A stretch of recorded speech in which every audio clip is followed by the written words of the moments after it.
Assalamualaikum warahmatullahi wabarakatuh. Bismillahirrahmanirrahim.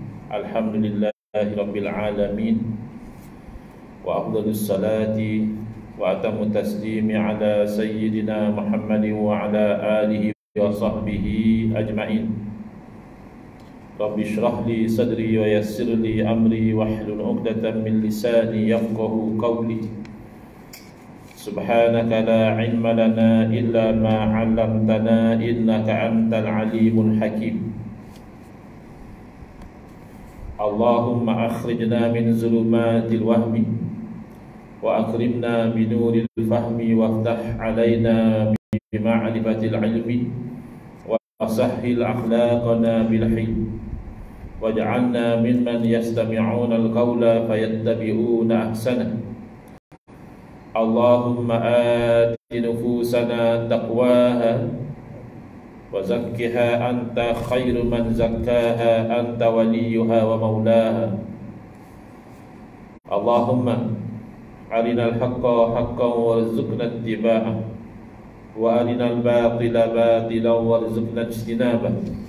Allahumma anfa'na bima 'allamtana wa 'allimna ma yanfa'una wa zidna ilma wa huda. Amma ba'd.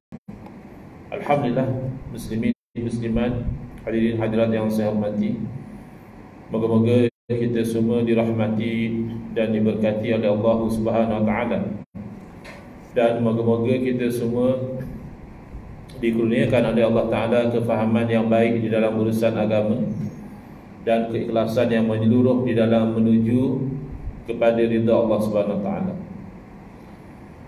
Malam ni insya-Allah kita akan menyambung pengajian kuliah Maghrib bulanan hari Rabu yang ketiga, anjuran surah Al-Husna Taman Selasih Gombak, menggunakan kitab Kekeluaran Umat Inilah Jawapannya, susunan Al-Fadhil Ustaz Mahathir bin Haji Jul hafizahullah taala wa nafa'ana bihi wa bi'ulumihi fid dharaini amin. Kita sampai ke muka surat 87. Dalam kuliah yang lalu kita telah melihat kesalahan, kebatilan yang ada pada konsep tauhid 3, iaitu tauhid dibahagi kepada 3. Pertama tauhid rububiyah, yang kedua tauhid uluhiyah, dan yang ketiga tauhidul asma'i was sifat. Kesalahan bukan pada pembahagian. Pembahagian itu tidak ada masalah, kerana biasa apabila digali ilmu daripada Quran dan hadis, lalu para ulama yang membahagi mengikut kategori-kategori. Jadi pembahagian itu semata-mata tak ada masalah. Masalah juga bukan pada istilah. Tak ada masalah nak menggunakan istilah rububiyah, nak menggunakan istilah uluhiyah, nak menggunakan istilah al-asma' wa sifat, juga tidak menimbulkan masalah. Masalah timbul misalnya pada tauhid rububiyah, setelah mereka benar di dalam menegaskan bahawa kita perlu mengesakan Allah Ta'ala sebagai Rabb. Rabb diterjemahkan berarti Tuhan, tapi dalam konteks ini berarti kita mengesakan Allah sebagai satu-satunya yang menciptakan, tak ada yang lain daripada Allah. Satu-satu yang menghidupkan, yang mematikan, yang memberi rezeki, yang mendatangkan penyakit, yang menyembuhkan penyakit dan sebagainya. Itu semua adalah Allah sebenarnya. Jadi itu benar. Itu dalam pengajian tauhid sifat 20 dinamakan wahdaniyatul af'al, mengesakan Allah pada perbuatan. Tapi kebatilan mula menyelinap apabila ada dakwaan kononnya tauhid rububiyah ini juga diimani oleh orang-orang musyrikin, iaitu seperti Abu Jahal, seperti Abu Lahab, penyembah-penyembah berhala. Mereka juga bertauhid dengan tauhid rububiyah. Yang ini yang batil, yang ini yang tidak betul. Kemudian atas nama tauhid uluhiyah, iaitu mengesakan Allah sebagai ilah, Kalau kita terjemah, ilah juga makna Tuhan. Rabb makna Tuhan, ilah juga bermakna Tuhan. Tapi dengan membawa maksud bahawa kita mengesakan Allah pada perbuatan kita. Kita menyembah hanya kepada Allah semata-mata. Tak boleh kita menyembah kepada selain daripada Allah. Jadi tauhid uluhiyah dengan keterangan demikian itu betul. Itu wajib kita terima, ya. Tak boleh kita tolak. Tapi kebatilan mula menyelinap apabila mereka mendakwa sesiapa yang mengamalkan tawassul, berdoa dengan menyebut nama-nama wali, nabi dan sebagainya yang telah wafat, yang telah meninggal dunia, itu didakwa sebagai perbuatan syirik. Tabarruk, ambil berkat, juga dikaitkan dengan syirik. Istighasah, meminta tolong kepada para nabi dan para wali, juga dikatakan syirik, kerana mereka mensyirikkan meminta tolong kepada orang yang telah meninggal dunia. Yang ini yang tidak betul. Menegaskan supaya kita menyembah kepada Allah semata-mata, betul. Tapi tawassul, tabarruk, istighasah bukan menyembah. Bila kita istighasah dengan Nabi, bukan kita menyembah Nabi. Bila kita istighasah dengan wali, bukan kita menyembah wali. Yang sini yang kita tolak. Jadi di muka surat 87 kita pergi kepada melihat penolakan kepada tauhid rububiyah dan uluhiyah ni secara khusus. Kerana di bawah konsep tauhid rububiyah dan uluhiyah yang keliru, mereka cuba membezakan. Maknanya boleh sahaja satu orang itu musyrik tapi dia bertauhid rububiyah. Berarti syirik dia hanya syirik uluhiyah. Jadi rububiyah lain, uluhiyah lain. Boleh ada rububiyah sahaja tapi uluhiyah tak ada. Jadi ini bercanggah. Mendakwa kononnya orang musyrik bertauhid rububiyah bercanggah dengan ayat-ayat Al-Quran. Misalnya Allah berfirman, ittakhadhu ahbarahum wa ruhbanahum arbaba. Arbaba makna Rabb. Rabb yang banyak, min dunillah, selain daripada Allah. Kalau ikut dakwaan pendukung tauhid 3, setakat tauhid rububiyah, orang musyrik bertauhid, tidak syirik. Sedangkan mengikut ayat Al-Quran, inna arbaba, para rasul itu ataupun rasul itu menyuruh kamu mengambil malaikat dan juga para nabi sebagai Rabb. Jadi ada di sana konsep syirik dari segi rububiyah juga. Kerana ada talazum, ada saling memastikan. Berarti orang yang mengesakan Allah sebagai Rabb, tauhid rububiyah, dia juga pasti mengesakan Allah sebagai ilah, tauhid uluhiyah. Dan sebaliknya, kalau dia syirik dari segi uluhiyah, dia menyembah kepada selain daripada Allah, pasti rububiyah dia juga syirik. Pasti juga dia menganggap yang disembah itu ada sifat rububiyah. Boleh mendatangkan manfaat, boleh menolak mudarat, boleh menyembuhkan penyakit, boleh memberi rezeki dan sebagainya, maka dia sembah. Jadi kalau mengatakan tauhid rububiyah tapi syirik uluhiyah, tak betul. Sama ada tauhid kedua-duanya atau syirik kedua-duanya. Di sini juga sama, ya, dalam surah Asy-Syu'ara, tallahi in kunna lafi dhalalin mubin idh nusawwikum bi rabbil alamin. Jadi orang musyrik, mereka akhirnya mengakui pada hari kiamat, sesungguhnya kami dahulu benar-benar berada dalam kesesatan yang nyata. Kenapa? Kerana kami itu menyamakan kamu, yakni berhala-berhala, bi rabbil alamin, dengan Rabb sekian alam. Mana tak ada tauhid rububiyah. Orang musyrik menyamakan berhala mereka sebagai Rabb, bukan sebagai ilah. Jadi cubaan untuk membezakan Rabb itu lain, ilah itu lain, ini bercanggah dengan ayat Al-Quran sendiri. Jadi ini bid'ah yang sayyi'ah. Berarti kita kata setakat dia menggunakan istilah rububiyah, menggunakan istilah uluhiyah, tak masalah lagi. Tapi bila dia membawa kefahaman yang bercanggah dengan ayat Quran, dia mengatakan Rabb lain, ilah lain, sekira-kira orang itu bertauhid dari segi uluhiyah, tapi orang itu bertauhid dari segi rububiyah tapi masih syirik dari segi uluhiyah, itu kan tidak sama dengan apa yang disebut dalam Al-Quran.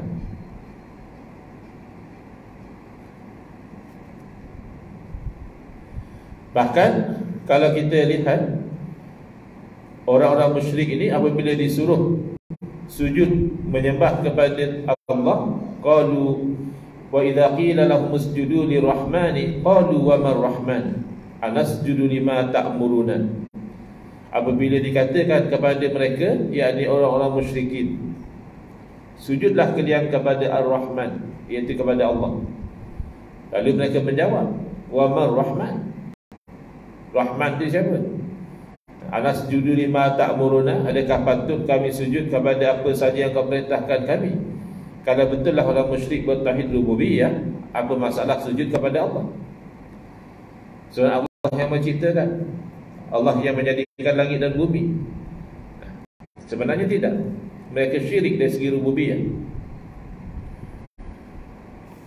Baik.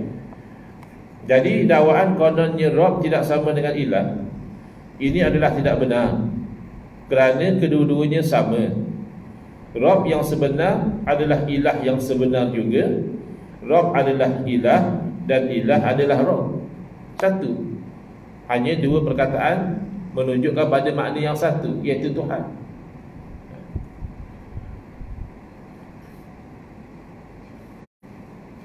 Dan dalam konteks menyembah, kata dia, kalau dalam konteks menyembah itu ilah, dalam konteks menciptakan, mentadbir langit dan bumi itu Rabb. Cuba lihat, Al-Quran menggunakan secara interchange, tak ada masalah. Ada kalanya dalam konteks menyembah pun Allah gunakan Rabb, tidak semestinya guna ilah. Allah berfirman, Rabbus samawati wal ardi wa ma bainahuma fa'budhu. Ni Allah bercakap tentang sembah, ibadah, tapi Allah masih menggunakan istilah Rabb, bukan ilah. Rabbus samawati wal ard, Tuhan. Jadi kalau memang ada orang-orang seperti Abu Jahal dan Abu Lahab, yang tu tak perlu tanya, sama. Yang perlu tanya, alastu bi ilahikum, tidakkah aku ni Tuhan sembahan kamu? Baru nanti ada beza. Tapi tidak, Allah tanya alastu bi rabbikum, kerana Rabb dengan ilah sama maknanya. Ya. Cuba lihat Fir'aun. Fir'aun dia suruh orang sembah kepada dia, konteks menyuruh orang menyembah kepada dia.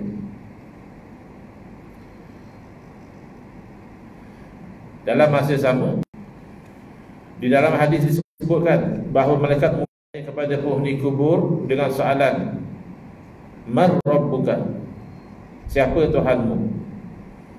Jadi kalau boleh jawab, dia selamat, Alhamdulillah. Kalau tak boleh jawab, dia kena seksa. Kalau ikut kefahaman Tauhid 3 yang salah ini, berarti orang kafir juga boleh jawab, sebab dia tanya Man Rabbuka. Kan orang kafir kata dia Tauhid Rububiyah. Abu Jahal, Abu Lahab dari segi rububiyah bertauhid. Jadi kalau setakat tanya Man Rabbuka, mereka boleh jawab Allahu Rabbi atau Rabbi Allah. Hanya kalau tanya Man Ilahuka, siapakah Tuhan sembahan kamu, barulah Abu Jahal, Abu Lahab tak boleh jawab. Jadi sepatutnya soalan Man Rabbuka ni semua orang boleh jawab, sebab semua orang bertauhid rububiyah. Tak betul. Orang yang menyembah selain daripada Allah, tauhid macam mana?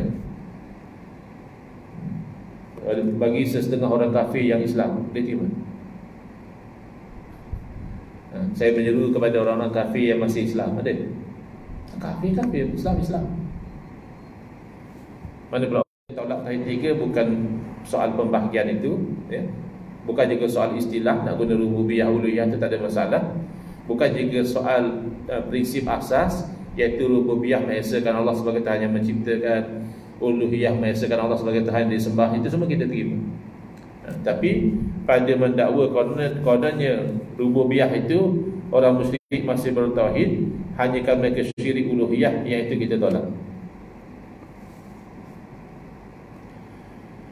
Jadi oleh kerana ada talazum, maka terbatal yang satu membawa kepada batal yang satu lagi. Inna butlanal lazimi yadullu ala butlanil malzum. Contoh, kita sembahyang mesti suci dari hadas, mesti kena ada wudu. Ya, kalau tak ada wuduk, sembahyang kita batal. Boleh tak jadi hanya wuduk saja batal tapi sembahyang masih sah? Tak boleh.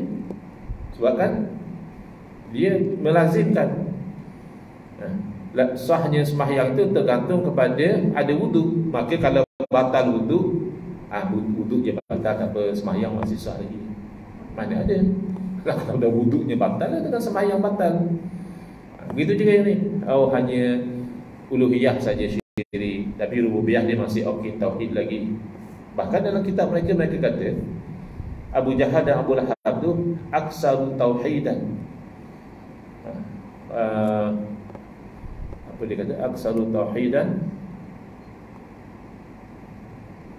Ada istilah digunakan. Maksudnya orang-orang musyrik ini lebih banyak tauhid mereka dan lebih murni keimanan mereka berbanding dengan orang Islam yang sentiasa menyebut la ilaha illallah.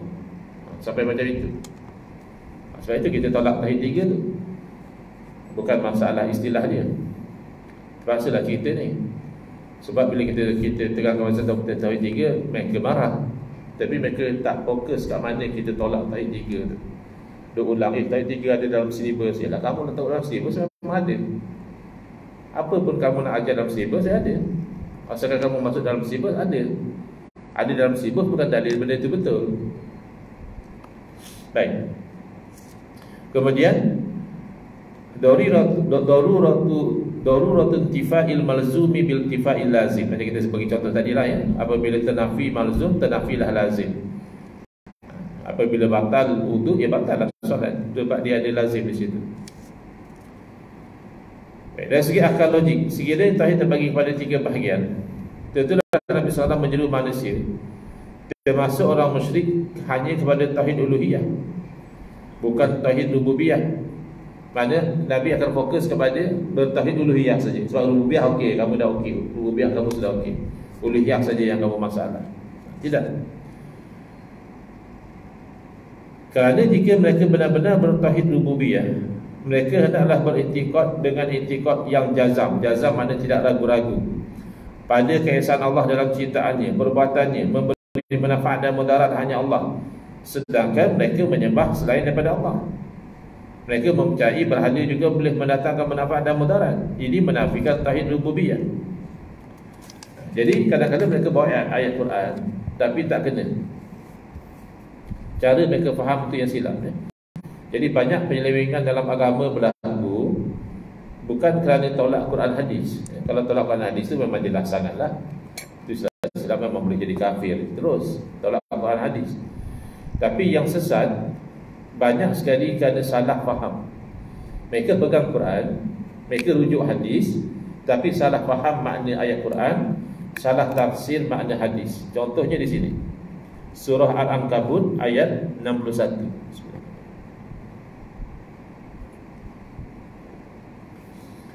Jadi berdasarkan ayat inilah mereka mendakwa bahawa orang musyrik ada tauhid, iaitu tauhid rububiyah, dan telah memusingkan, menggerakkan la yaqulunna Allah. Nescaya orang musyrik akan jawab Allah. Inilah bukti mereka tauhid rububiyah. Mereka tak kata berhala mereka. Tidak.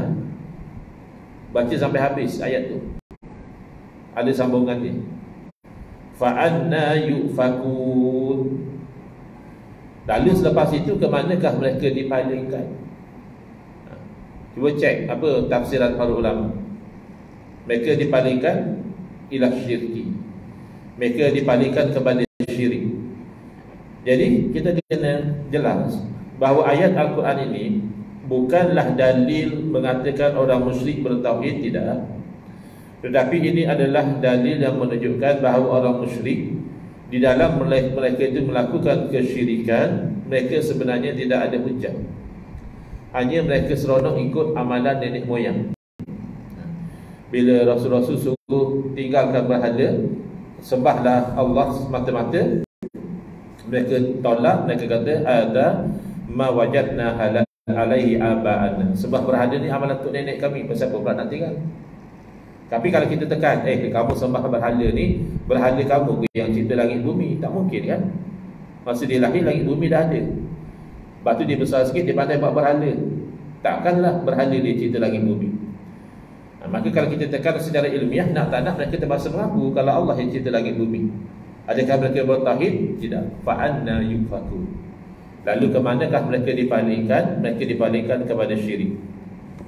Buktinya mereka beriktikad bahawa Tuhan mereka ataupun berhala mereka itu boleh mendatangkan manfaat dan mudarat. Surah Hud ayat 54, orang musyrik berkata kepada Nabi Hud alaihi salam, innaqulu illa taraka ba'du alihatina bisu. Kami bukan nak kata apa, melainkan bahawa kamu ini, wahai Hud, telah dikenakan penyakit gila oleh sebahagian daripada berhala kami. Maknanya daripada pemikiran orang musyrik, berhala itu boleh mendatangkan penyakit, boleh mendatangkan bala dan sebagainya. Habis tadi dia jawab tu, la yaqulunna Allah, nescaya mereka jawab Allah. Itu hanya sebagaimana disebut dalam Al-Quran, yurdunakum bi afwahihim wa ta'ba qulubuhum. Mereka hanya cuba meredakan kamu dengan mulut mereka, tapi hati mereka tidak membenarkan apa yang mereka ucapkan. Wallahu a'lam. Insya-Allah kuliah yang akan datang di buku surat 93, apakah makna tauhid 3 dan kesannya, kesan buruk kepada akidah umat Islam. Bismillahirrahmanirrahim. Alhamdulillahirabbil alamin, wassalatu wassalamu ala sayyidina Muhammadin wa ala alihi wa sahbihi ajma'in. Allahumma shrah sudurana wa ahsin akhlaqana wa azim ujurana wa nawwir qulubana bi nuri hidayatika kama nata'udhu bi nuri jamsika abadan abada bi rahmatika ya arhamar rahimin. Walhamdulillahirabbil alamin. Amin ya rabbal